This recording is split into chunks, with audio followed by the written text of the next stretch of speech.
ನಿನ್ನೆ ಸಾಯಂಕಾಲ 7 ಗಂಟೆ ಹತ್ತತ್ರ 7 ಗಂಟೆ ಸಮಯ ದೆಹಲಿಯ ಕೆಂಪುಕೋಟೆಯ ಮೆಟ್ರೋ ಸ್ಟೇಷನ್ ಬಳಿ ನಡೆದಂತಹ ಆತ್ಮಾಹುತಿ ಬಾಂಬ್ ದಾಳಿ. ಈ ದಾಳಿಯಲ್ಲಿ 12 ಜನ ಮೃತಪಟ್ಟಿದ್ದಾರೆ. ಈ ದೆಹಲಿ ದಾಳಿಯ ಲಿಂಕ್ ಹರಿಯಾಣದ ಫರೀದಾಬಾದ್ ತನಕ ಹೋಗಿದೆ. ಅಮೋನಿಯಂ ನೈಟ್ರೇಟ್ ಅನ್ನು ಬಳಸಿ ಸ್ಫೋಟ ಮಾಡಲಾಗಿದೆ ಅಂತಕ್ಕಂಥದ್ದು ಕನ್ಫರ್ಮ್ ಆಯಿತು. ಆರಂಭದಲ್ಲಿ ಇದು CNG ಸ್ಫೋಟ ಅಂತ ಇದ್ದಿದ್ದು, ಆ ನಂತರ ಇದು ಉಗ್ರ ದಾಳಿ ಅಂತಕ್ಕಂಥದ್ದು ಕನ್ಫರ್ಮ್ ಆಗ್ತಾ ಹೋಯಿತು. ಕೆಲವ್ರನ್ನ ಇವ್ರು ಯಾರು ಏನು ಎತ್ತ ಅಂತ ಪತ್ತೆ ಹಚ್ತಾ ಇದ್ದಂತೆ ಇವತ್ತಿಡೀ ದಿನ ತನಿಖಾ ತಂಡಗಳು ಬೇರೆ ಬೇರೆ ಊರಿಗೆ ಹೋಗಿ ಲಿಂಕ್ ಜಮ್ಮು ಕಾಶ್ಮೀರ, ಲಕ್ನೋ, ಫರೀದಾಬಾದ್ ಎಲ್ಲ ಕಡೆಗೂ ಹೋಯಿತು. ಜೊತೆಗೆ ಉಗ್ರ ಉಮರ್ ಆ I-20 ಕಾರನ್ನು ಚಲಾಯಿಸ್ತಾ ಇದ್ದವನು ಈ ಸ್ಫೋಟದಲ್ಲಿ ಮೃತಪಟ್ಟಿದ್ದಾನೆ ಅಂತಕ್ಕಂಥ ಮಾಹಿತಿ ಕೂಡ ಲಭ್ಯವಾಗಿದೆ. ಪ್ರಧಾನಿ ನರೇಂದ್ರ ಮೋದಿ ಅವರು ಈ ಉಗ್ರ ಕೃತ್ಯವನ್ನು ಬಲವಾಗಿ ಖಂಡಿಸಿದ್ದು, ನಾಳೆ ಭದ್ರತಾ ಸಮಿತಿಯ ಸಭೆಯನ್ನು ಕೂಡ ಕರೆದಿದ್ದಾರೆ. ಗೃಹ ಸಚಿವ ಅಮಿತ್ ಶಾ ಅವರು ಇವತ್ತು ಸರಣಿ ಸಭೆಗಳನ್ನು ಮಾಡಿದ್ದಾರೆ. ಸೊ ಓವರ್ ಆಲ್ ಇವತ್ತು ನಡೆದಂತಹ ಡೆವಲಪ್ಮೆಂಟ್ಸ್ ಏನು ಈ ವಿಚಾರವಾಗಿ ಬನ್ನಿ ನೋಡೋಣ. ದೆಹಲಿಯಲ್ಲಿ ಕಾರು ಸ್ಫೋಟ ಪ್ರಕರಣ, 13 ಶಂಕಿತರ ಬಂಧನ, ವಿಚಾರಣೆ. ಉಗ್ರ ನಂಟು ಹೊಂದಿದ್ದ ವೈದ್ಯರೇ ಮಾಸ್ಟರ್ ಮೈಂಡ್. ದೆಹಲಿ ಬ್ಲಾಸ್ಟ್ಗೆ ಫರೀದಾಬಾದ್ ಲಿಂಕ್. ದೆಹಲಿಯ ಐತಿಹಾಸಿಕ ಕೆಂಪುಕೋಟೆ ಬಳಿ ಭೀಕರ ಸ್ಫೋಟ ಸಂಭವಿಸಿದೆ. ಈ ಕೃತ್ಯದ ಹಿಂದೆ ಉಗ್ರರ ನಂಟು ಹೊಂದಿದ್ದ ಡಾಕ್ಟರ್ಗಳೇ ಮಾಸ್ಟರ್ ಮೈಂಡ್ ಆಗಿದ್ದಾರೆ.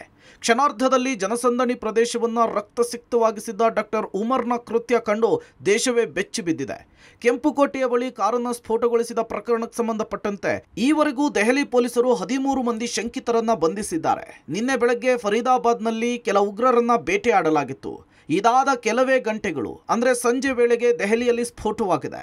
ಪಾಕ್ ಜೊತೆಗೆ ನಿಕಟ ಸಂಪರ್ಕ ಹೊಂದಿದ್ದ 3 ಐಸಿಸ್ ಉಗ್ರರನ್ನ ಗುಜರಾತ್ ಭಯೋತ್ಪಾದಕ ನಿಗ್ರಹ ದಳ ಬಂಧಿಸಿತ್ತು.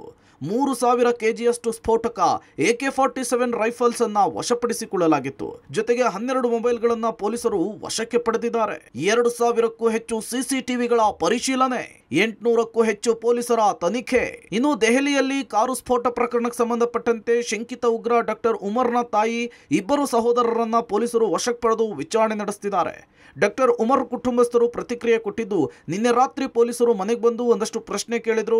ಫರೀದಾಬಾದ್ನಲ್ಲಿ ಉಮರ್ 2 ರಿಂದ 3 ವರ್ಷ ಇದ್ದ. 1-2 ತಿಂಗಳ ಹಿಂದೆ ಮನೆಗೆ ಬಂದು ಹೋಗಿದ್ದ. ಘಟನೆಯಿಂದ ನಮಗೂ ಕೂಡ ಆಘಾತವಾಗಿದೆ, ತೀವ್ರ ನೋವನ್ನು ತಂದಿದೆ ಅಂತ ಹೇಳಿದ್ದಾರೆ. ಇನ್ನು ದೆಹಲಿಯ ಲಾಡ್ಜ್ಗಳ ಮೇಲೆ ದಾಳಿ ಮಾಡಿ ಕೆಲವು ಶಂಕಿತರನ್ನ ವಶಕ್ಕೆ ಪಡೆದು ವಿಚಾರಣೆ ನಡೆಸಲಾಗಿದೆ. ಸುಮಾರು 12 ಮೊಬೈಲ್ಗಳನ್ನು ಪೊಲೀಸರು ವಶಕ್ಕೆ ಪಡೆದಿದ್ದು, ಇನ್ನು ಸ್ಫೋಟದ ಬಗ್ಗೆ ಮಾಹಿತಿ ಕಲೆ ಹಾಕುವುದಕ್ಕೆ 800ಕ್ಕೂ ಹೆಚ್ಚು ಮಂದಿ ತನಿಖಾ ತಂಡವನ್ನು ರಚಿಸಲಾಗಿದೆ. IT, NIA, NSG ಹಾಗೂ ಪೊಲೀಸರನ್ನ ಈ ತನಿಖಾ ತಂಡ ಒಳಗೊಂಡಿದೆ. 2000ಕ್ಕೂ ಹೆಚ್ಚು CCTVಗಳನ್ನು ಜಾಲಾಡೋ ಕೆಲಸ ಆಗಿದೆ. ಡಾಕ್ಟರ್ ಮೊಹಮ್ಮದ್ ಉಮರ್ನ ಪೋಷಕರನ್ನು ಕಸ್ಟಡಿಗೆ ತೆಗೆದುಕೊಳ್ಳುವಂಥ ಕೆಲಸವನ್ನು ಮಾಡಲಾಗಿದೆ. ಮುಖ್ಯವಾಗಿ ಉಮರ್ನ ತಾಯಿ ಮತ್ತು 2 ಸಹೋದರರನ್ನ ಪೊಲೀಸರು ವಶಕ್ಕೆ ತೆಗೆದುಕೊಂಡು ವಿಚಾರಣೆಯನ್ನು ನಡೆಸಿದ್ದಾರೆ. ಡಾಕ್ಟರ್ ಉಮರ್ಗೆ ಸಂಬಂಧಪಟ್ಟಂತೆ ಸಾಕಷ್ಟು ಮಾಹಿತಿಯನ್ನು ಕಲೆ ಹಾಕುವಂಥ ಕೆಲಸವನ್ನು ತನಿಖಾ ಸಂಸ್ಥೆಗಳು ಮಾಡಿರುವಂಥದ್ದು. ಈ ಒಂದು ವಿಚಾರಣೆಯ ಸಂದರ್ಭದಲ್ಲಿ 2 ವರ್ಷದ ಹಿಂದೆ ಆತ ಮನೆಗೆ ಬಂದಿದ್ದನ್ನು ಹೊರತುಪಡಿಸಿದರೆ ಮತ್ತೆ ಮನೆಗೆ ವಾಪಸ್ಸಾಗಿಲ್ಲ, ಮತ್ತು ಆತನನ್ನು ನಾವು ನೋಡಿಲ್ಲ ಅನ್ನುವಂಥ ನಿಟ್ಟಿನಲ್ಲಿ ಮಾಹಿತಿಯನ್ನು ಕೊಡುವಂಥ ಕೆಲಸವನ್ನು ಕೂಡ ಕುಟುಂಬಸ್ಥರು ಮಾಡಿದ್ದಾರೆ. ಮತ್ತು ಈ ಘಟನೆಯ ಬಗ್ಗೆ ಮಾಹಿತಿಯನ್ನು ಪಡೆದಂಥ ಅವರು ಆಘಾತವನ್ನು ಕೂಡ ವ್ಯಕ್ತಪಡಿಸಿರುವಂಥದ್ದು. ಇದರ ನಡುವೆ ದೆಹಲಿಯಲ್ಲಿ ಅನುಮಾನಾಸ್ಪದ ಸ್ಥಳಗಳ ಮೇಲೆ, ಲಾಡ್ಜ್ಗಳ ಮೇಲೆ ದಾಳಿಯನ್ನು ನಡೆಸಿದ್ದಾರೆ. ಈ ಸಂದರ್ಭದಲ್ಲಿ 12ಕ್ಕಿಂತ ಹೆಚ್ಚು ಮೊಬೈಲ್ಗಳನ್ನು ವಶಕ್ಕೆ ತೆಗೆದುಕೊಂಡಿರುವಂಥದ್ದು. ಸುಮಾರು 800 ಅಧಿಕಾರಿಗಳ ತಂಡವನ್ನು ರಚನೆ ಮಾಡಿ 2000ಕ್ಕಿಂತ ಹೆಚ್ಚು CCTV ಫುಟೇಜ್ಗಳನ್ನು ಕೂಡ ಪರಿಶೀಲನೆ ಮಾಡುವಂಥ ಕೆಲಸವನ್ನು ಮಾಡಲಾಗ್ತಾ ಇದೆ.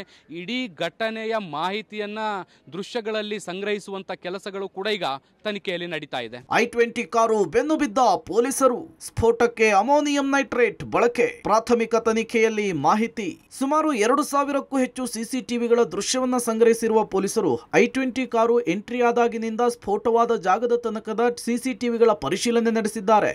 ಬದರ್ಪುರ್ ಫರೀದಾಬಾದ್ ಬಾರ್ಡರ್ನಿಂದ ಕಾರು ದೆಹಲಿಯನ್ನು ಪ್ರವೇಶಿಸುತ್ತೆ. I-20 ಕಾರ್ನಲ್ಲಿ ಡಾಕ್ಟರ್ ಉಮರ್ ಒಬ್ಬಾತನೇ ಇದ್ದಿದ್ದು CCTVಯ ದೃಶ್ಯದಲ್ಲಿ ಸೆರೆ ಸಿಕ್ಕಿದೆ. I-20 ಕಾರನ್ನು ಬಳಸಿ ಭೀಕರವಾಗಿ ನಡೆಸಿರುವ ಸ್ಫೋಟಕ್ಕೆ ಟೆರರ್ ಮೈಂಡ್ಗಳು ammonium nitrate, fuel oil, detonator ಅನ್ನು ಬಳಸಿದ್ದಾರೆ. ಪ್ರಾಥಮಿಕ ತನಿಖೆಯಲ್ಲಿ ಮಾಹಿತಿ ಹೊರಬಿದ್ದಿದ್ದು, ಸ್ಫೋಟದ ಸ್ಥಳದ ಬಳಿಯೂ ಕೂಡ ಅಮೋನಿಯಂ ನೈಟ್ರೇಟ್ನ ಕುರುಹುಗಳು ಕಂಡುಬಂದಿದೆ. ದೆಹಲಿಯಲ್ಲಿ ಸಂಭವಿಸಿದ ಕಾರು ಸ್ಫೋಟದಲ್ಲಿ ಮುಖ್ಯವಾಗಿ ಅಮೋನಿಯಂ ನೈಟ್ರೇಟ್ ಬಳಕೆಯಾಗಿರುವಂಥದ್ದು ಗೊತ್ತಾಗಿದೆ. ಡಿಟೋನೇಟರ್ಗಳನ್ನು ಬಳಸಿ, ಫ್ಯೂಲ್ ಆಯಿಲ್ ಅನ್ನು ಬಳಸಿ ದೊಡ್ಡ ಪ್ರಮಾಣದಲ್ಲಿ ಸ್ಫೋಟವನ್ನು ಮಾಡುವಂತಹ ಉದ್ದೇಶವನ್ನು ಹೊಂದಲಾಗಿತ್ತು. ಇವೆಲ್ಲದರ ಮಿಶ್ರಣದಿಂದಾಗಿ ಬಹಳ ದೊಡ್ಡ ಪ್ರಮಾಣದ ಸ್ಫೋಟ ನಿನ್ನೆ ದೆಹಲಿಯಲ್ಲಿ ಸಂಭವಿಸಿತು ಅನ್ನುವಂಥದ್ದು ಗೊತ್ತಾಗ್ತಾ ಇರುವಂಥದ್ದು. ಇದರ ಜೊತೆಗೆ ಇದಕ್ಕೆ ಪೂರಕ ಅನ್ನುವಂತೆ ಏನು ಫತೇಪುರ್ನಲ್ಲಿ, ಅಂದರೆ ಈಗ ಫರೀದಾಬಾದ್ನ ಫತೇಪುರ್ ಏನಿದೆ ಅಲ್ಲಿ ದೊಡ್ಡ ಪ್ರಮಾಣದ ಅಮೋನಿಯಂ ನೈಟ್ರೇಟ್ ಇರುವಂತಹ ಒಂದು ಗೋದಾಮು ಕೂಡ ಪತ್ತೆ ಆಗಿರುವಂಥದ್ದು. ಅಲ್ಲಿ ದೊಡ್ಡ ಪ್ರಮಾಣದಲ್ಲಿ ಈ ಒಂದು ರಾಸಾಯನಿಕವನ್ನು ಸಂಗ್ರಹಿಸಿ ಇಡಲಾಗಿತ್ತು ಅನ್ನುವಂಥದ್ದು ಕೂಡ ಗೊತ್ತಾಗ್ತಾ ಇದೆ. ಇದನ್ನ ಡಾಕ್ಟರ್ ಉಮರ್ ಕೂಡ ನೇತೃತ್ವವನ್ನು ವಹಿಸಿಕೊಂಡು ನೋಡ್ಕೊಳ್ತಾ ಇದ್ದ ಅನ್ನುವಂಥದ್ದು ಕೂಡ ಗೊತ್ತಾಗ್ತಾ ಇರುವಂಥದ್ದು. ಸೊ ಹಾಗಾಗಿ ಈ ಒಂದು ಘಟನೆಯಲ್ಲಿ ಬಳಕೆಯಾಗಿರುವಂತಹ ಅಮೋನಿಯಂ ನೈಟ್ರೇಟ್ ಏನಿದೆ ಅದನ್ನ ಫತೇಪುರದಿಂದ ತೆಗೆದುಕೊಂಡು ಬರಲಾಯ್ತಾ ಅನ್ನುವಂತ ಅನುಮಾನಗಳು ಕೂಡ ಈಗ ಹುಟ್ಟಿದೆ. ದೆಹಲಿ ಪೊಲೀಸರು ತನಿಖಾ ಸಮಸ್ಯೆಗಳು i20 ಕಾರಿನ ಬೆನ್ನು ಬಿದ್ದಿದ್ದಾವೆ. ಘಟನಾ ಸ್ಥಳದಲ್ಲಿ FSL, ಶ್ವಾನದಳ ಪೊಲೀಸರು ಇಂಚಿಂಚು ಶೋಧ ನಡೆಸುತ್ತಿದ್ದಾರೆ. ಸ್ಥಳದಲ್ಲಿ ಜೈನ ಮಂದಿರವಿದೆ. ಇದರ ಸಮೀಪದಲ್ಲಿಯೇ ಸ್ಫೋಟ ಸಂಭವಿಸಿದೆ. i20 ಕಾರಿನ ಸ್ಟೇರಿಂಗ್ ಮೇಲಿರುವ ಹ್ಯುಂಡೈ ಲೋಗೋ, ಕೆಲ ವೈರ್ಗಳು ಪತ್ತೆಯಾಗಿದೆ. ಸ್ಥಳದಲ್ಲಿ ಸಿಕ್ಕ ಎಲ್ಲ ವಸ್ತುಗಳನ್ನು FSL ಸಂಗ್ರಹಿಸಿ ಲ್ಯಾಬ್ಗೆ ರವಾನಿಸಿದೆ. ದೆಹಲಿ ರಕ್ತಪಾತಕ್ಕೆ ಮೋದಿ ಪ್ರತೀಕಾರ, ಉಗ್ರರ ಸಂಹಾರಕ್ಕೆ ಮೋದಿ ಸಂಕಲ್ಪ. ದೆಹಲಿಯಲ್ಲಿ ಟೆರರ್ ಡಾಕ್ಟರ್ ಹರಿಸಿದ ರಕ್ತಪಾತಕ್ಕೆ ಮೋದಿ ಕೆಂಡ ಕಾರಿದ್ದಾರೆ. ಉಗ್ರರಿಗೆ ಮತ್ತೊಮ್ಮೆ ಪ್ರಧಾನಿ ನರೇಂದ್ರ ಮೋದಿ ಎಚ್ಚರಿಕೆ ಕೊಟ್ಟಿದ್ದಾರೆ. ಸ್ಫೋಟಕ್ಕೆ ಕಾರಣರಾದವರು, ಕೃತ್ಯದ ಹಿಂದಿರೋರನ್ನ ನಾವು ಬಿಡಲ್ಲ, ಅವರಿಗೆ ತಕ್ಕ ಪಾಠ ಕಲಿಸ್ತೇವೆ ಅಂತ ಹೇಳಿ ಮತ್ತೊಮ್ಮೆ ಘರ್ಜಿಸಿದ್ದಾರೆ. कल शाम दिल्ली में हुई भयावह घटना ने सभी के मन को व्यथित कर दिया. मैं पीड़ित परिवारों का दुख समझता हूं. आज पूरा देश उनके साथ खड़ा है. मैं कल रात भर इस घटना की जांच में जुटी सभी एजेंसियों के साथ, सभी महत्वपूर्ण लोगों के साथ संपर्क में था.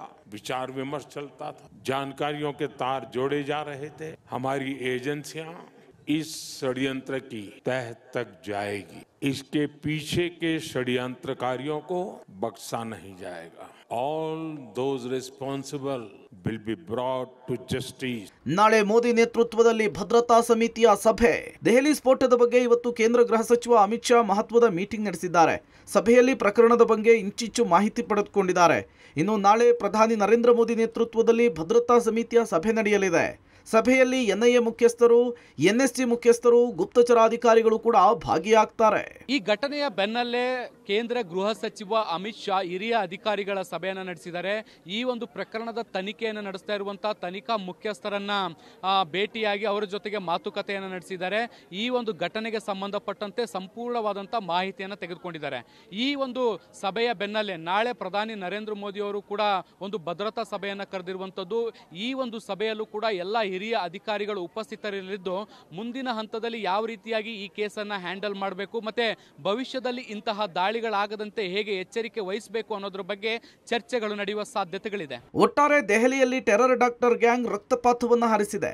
ಉಗ್ರರ ನಿಗ್ರಹಕ್ಕೆ ಪಣ ತೊಟ್ಟಿರುವ ಪ್ರಧಾನಿ ಮೋದಿ ಯಾವ ರೀತಿ ತಿರುಗೇಟನ್ನು ಕೊಡ್ತಾರೆ ಅನ್ನೋದನ್ನ ಕಾದ್ ನೋಡಬೇಕಿದೆ. News desk, public TV.